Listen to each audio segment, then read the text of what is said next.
Can we talk about like how you got started in all this? Because it is really fascinating. Yeah. Because you were just living in Arcadia. Yeah. And you got scouted in high school. In high school, my sophomore year. So How did they find you? they were actually doing like a global audition tour. They were going around the States and Canada during that time. And our school were known to have, like, majority of the students there were Asians. So I think they went to my school that day just to kind of look around. And I've told this story a bunch of times, but it's funny because, you know, it was like during lunchtime, and I was kind of, when I talk about this, like outside of the States, it seems kind of crazy, but like I was standing on my table like during lunchtime and like kind of just like talking to my friends because it was an outdoor patio where we have lunch, and so I was kind of standing on my on the table talking to my friends across and telling him that he owes me a skateboard because he broke mine like the weekend before that. And I was telling him, yeah, you owe me my skateboard. And then in the corner of my eye, I see just these random people that I've never seen on campus before. And usually when you're on campus, you need a visitor's tag, right? And I was like, oh, okay, this is kind of weird because I've never seen them before and they don't have a visitor's tag. And so I was like, okay. And they're staring at me. They're kind of pointing at me too. And so I kind of get off the table and I just like start talking to my friends again. And then they come behind me and tap me on the shoulder. And it was a lady from the company and she had a translator. And then he was saying that, you know, she's from this company in Korea from JYP. She was interested and wanted to see if like I wanted to do auditions, stuff like that. And you think what? And I was like, I've never heard of K-pop, you know? It's my sophomore year. This was 2009.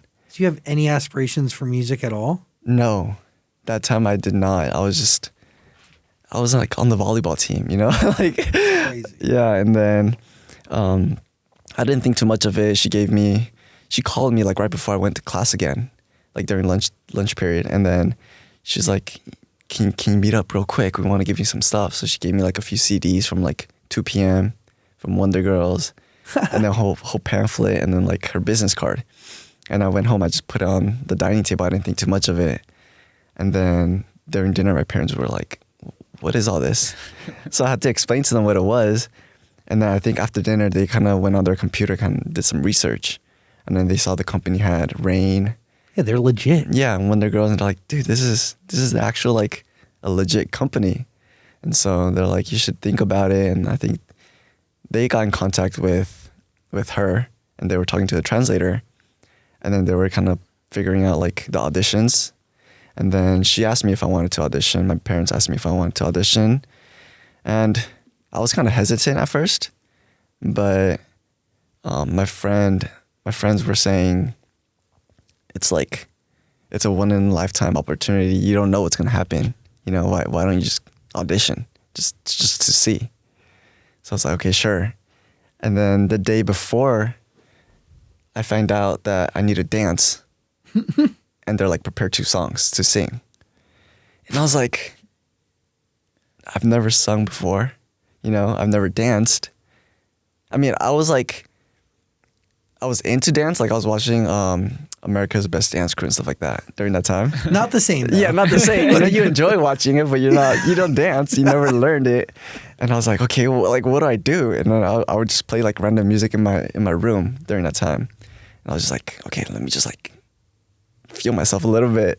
And so I did that for like about an hour and I went to the auditions. That's crazy. But yeah. If you have no aspirations to sing or dance, what do they see in you in the first place? I'm not sure. But so when I did the auditions, I did all that.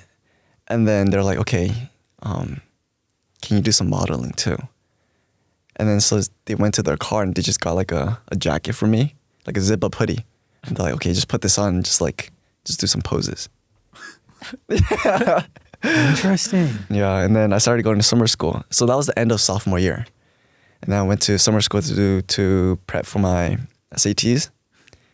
And then about a month later, I hear that they wanted to fly me out to start like training me. They're like, yeah, we see potential. And so I had to make the decision pretty quick. And yeah, next thing I know, I was in Korea training.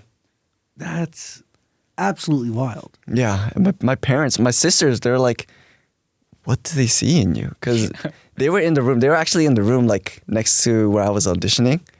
And I think they heard me sing and everything. They're like, oh, we don't know what they heard. But I mean, it's like two things. One, like a lot of things can be taught and you can be trained. And I'm sure you've grown, I know for a matter of fact, you've grown exceptionally as an artist since that point. But it's like two things. Like you're a good looking guy. And like, quite frankly, you speak English. yes. And that's a big deal, especially when you have a big group and like as it relates to media and the balance of conversation. But do you speak Korean? Yes. So Did you speak Korean before? no, I did not. But they will teach you. Yeah. So the only words I knew when I went to Korea was like 안녕하세요, like hi, because I learned that from my friends. And Sick. then when I got there, they started telling me like, oh yeah, so there's like different levels, to the company, and then the trainee management floor was on the third floor, and they're like every single time you come up, you need to say 안녕하세요, and when you leave, you need to say 안녕히 계세요. And I was like, oh, okay, so it's like you gotta say hi and bye every single time, like you're walking in and out.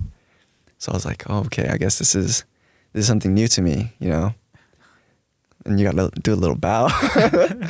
Yeah. That's like a stage of your life where you're learning a lot of things at once. Yeah, it was a lot for me, especially because Overwhelming. I had to go to school too. So in Korea, I started attending international school. And my parents actually flew to Korea first to scout and like make sure everything was legit before I went there. Really? Yeah, they didn't want me to just go into something random and like, you don't know what could happen. So they went there and they figured out the whole school situation. And at first, the school was saying they don't take trainees because they know that the whole training system is very hard. And I think that international school was pretty strict. And so I went to school for about, I want to say I started in like September. I went for about 2 months. And I told my parents I couldn't take it anymore. Overwhelming. Yeah, it's too much because I would have to wake up 5 a.m. to catch a bus to go to school. And I would come back from school, start my training right away. And then my training would end at 10 p.m.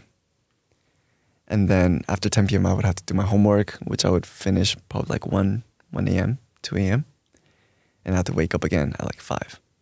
And that was like just on repeat.